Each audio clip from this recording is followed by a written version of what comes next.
Now, I realise you've been here a while, but we're going to maybe take some questions from the audience here. But first of all, can we just go through, after that, I mean, people have seen this many times, 2, 3, 4 times, maybe members of the audience. That's the 4th time I've seen it. Neil, many times have you seen it? 50 tonight. Oh, sorry. 50 tonight. 50 tonight, it's an occasion tonight. 50 times. So if anybody believes And in I that- always ask them at I think about 42nd time, Neil, how can you watch it 42 times? And his simple answer was, because it's good.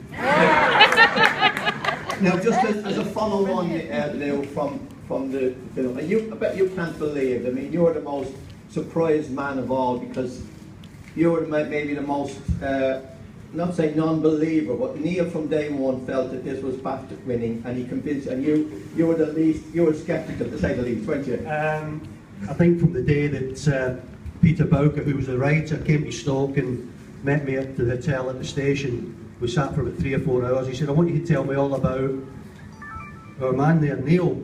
So I sat there and I told him a load of stories, and he went away, and before he went away he said, this is brilliant. And I was a little bit baffled. I thought, well, what I've told you, underpants and chicken outfits and whatever else happened, I just couldn't see that, how it could end up on television. End up on television it did, as Neil said, 26th of September. I still wasn't convinced. I'd seen a premiere in London where everyone said it was brilliant, same in Stoke with a premiere at the university here, everyone said it was brilliant, but even when it was on TV I wasn't convinced. I just didn't see where it could go from there. But when I knew it was on Christmas Day, I started to believe that obviously on BBC on Christmas Day it's got to be a little bit special.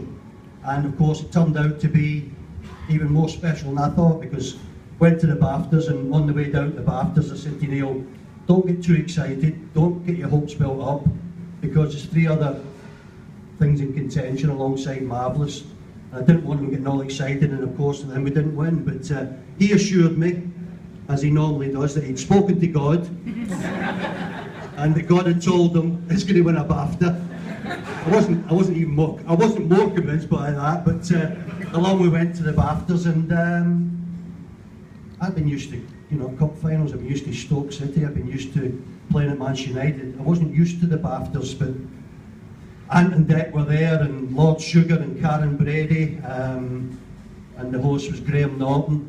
And I was a little bit anxious, but Neil took it all in his stride. He was as cool then as he is tonight. And when it was announced, he went up on the stage, as if you were watching on television, you would have seen. And Peter made a speech like everyone does at the BAFTAs, and then he gave the microphone to Neil. And I thought, oh my God.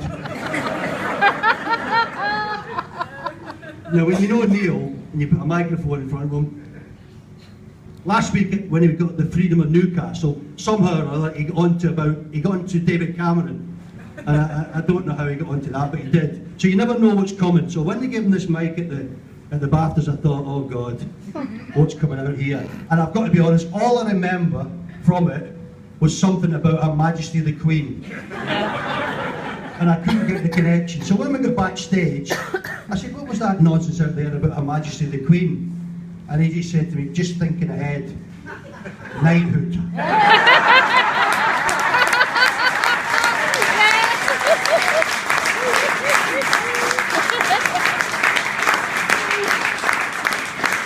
And I think the other big thing that's happened to Neil is he always wanted to meet Sir Alex Ferguson. Eventually met him, but before he met him, Sir Alex had said to me about his wife, Lady Catherine, had seen Marvellous 2 or 3 times, and she thought it was marvellous, but he hadn't seen it himself. And we went to America on tour with Manchester United, and we were in Seattle, and then we moved on to San Jose. And in San Jose, Alex appeared. He was in the restaurant in the morning, and he was on the far side of the restaurant. I was sitting having my breakfast, and I see him making his way towards me. Now, normally when Alex is making his way towards you, it's bad news, it's confrontation, it's something you don't want to tangle with him. But he came over and he said, grabbed me, hugged me, and said, I've seen it 3 times now. And you know, Scottish voice and Scottish things that we say, it's absolutely effing marvellous. And tell the big man, who's Neil, tell the big man it was marvellous, and tell him he was brilliant in it. So Sir Alex gave him what I think is one of the biggest plaudits he could get, and then eventually Neil met him down in London, and obviously those little signs about the BAFTA and Sir Alex loving it, and hopefully everyone here loving it, I think was an indication, Terry, of the great job that Peter Bowker and all the cast that helped produce Marvellous, that well, what they did produce was marvellous. And just tell them finally there about the train station at Euston, how fame now has transformed the two of you into kind of, because the ladies at Euston when you were this is the downside of the film for me. This is because I used to be remembered as the Stoke City manager and played for Manchester United, played for Scotland, beat a World Cup, all those things people would talk to me about and ask me about. But Neil and I go down to London, league managers, the manager's annual dinner down there, which we've been invited to. Get off the train at Euston, and I can hear two women running down the platform shouting, "Oh, there's Nello, there's Nello." Down they came, stopped us, "Can I take a picture?" So Nello said, "Yeah, no problem." One of the women put her bag down, took her camera out, gave it to me, and said, "Can you take the picture, please?" Just before I clicked it, the other woman said, "Oh, I know you." I thought she was going to say, "Yeah, Manchester United, Stoke." "You're the other guy in the film." So, Marvellous hasn't been all good news. There's some bad news connected with it, and that's the fact that this man is now, as I say, shot to fame, but that wouldn't be right, Terry, because he just takes it in his stride. Neil's Neil. Hasn't changed a bit. You take him places, he's still Neil from the circus. Last time the circus was in Stoke, Neil, you went into it, didn't you? I was in it. He got his clown outfit on. And he's coming again next year. And it's coming again next year again. So, the great thing about him is it hasn't changed him in the slightest. He's still, as we've seen there, Neil Baldwin. And a great guy, great character. And still loves just like to thank you for everything, Neil. Still loves to dress up, doesn't he? He loves to dress up. Oh yeah. Loves to dress up. Now, on that subject, Neil, you love to dress up. When I rang you yesterday and said, "How about the kilt outfit?"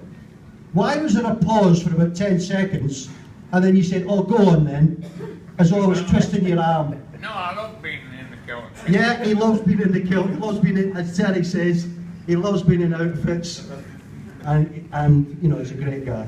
And finally, ladies and gentlemen, the first day at Neil, when he went to Kiel, he met Malcolm, who you've seen in the film, and I'd love to introduce Malcolm. He's here tonight to pay tribute to Neil, 48 years on. Warm welcome to Malcolm Clark. Stand up, Malcolm, please.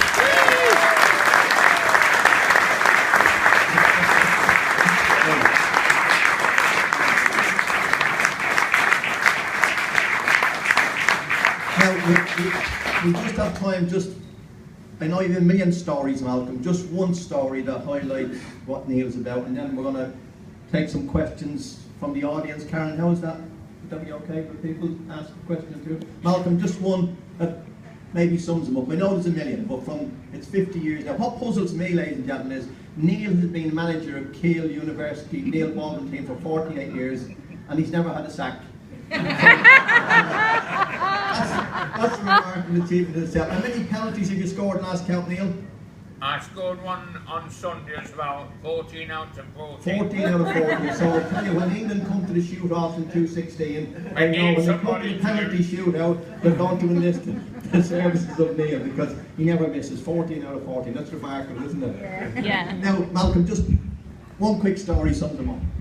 Well, I don't know which one to choose, really. After the film had been on, Neil had a few, well, it still does get quite a few requests for press interviews, and we were doing a thing with the Daily Telegraph, and Rowan Williams, the former Archbishop of Canterbury, was up at Kiel giving a lecture, and Neil was telling the Telegraph reporter that Rowan Williams was a very good friend of his, and I don't think she really believed it.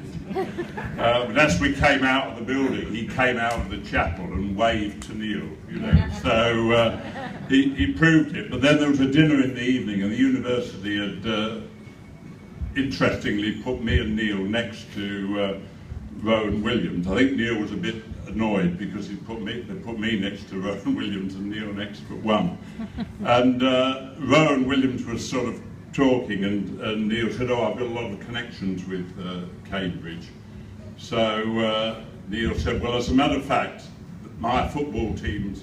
No, he said, "If ever you come down to Cambridge, Neil, you must get in touch in the way that people do." Well, what Rowan Williams didn't know, but I knew, was that the Neil Baldwin Football Club was going down to Cambridge a few weeks later, as it does every year, to play 2 games against 2 of the colleges. So Neil said, "Oh, I'm coming down to Cambridge in 3 weeks with my football team." So he got his little book out and he said to Rowan Williams, "Write your phone number on there." Well, of course, having just made the offer about 2 minutes before, he couldn't refuse, so he's there. And I'm thinking to myself, right, once you're in Neil's phone book, mate, that's it. So, Don't yeah. forget who rung you up as well. Oh, he's talking about Ken Dodd, yeah. Yes. Yeah, that is.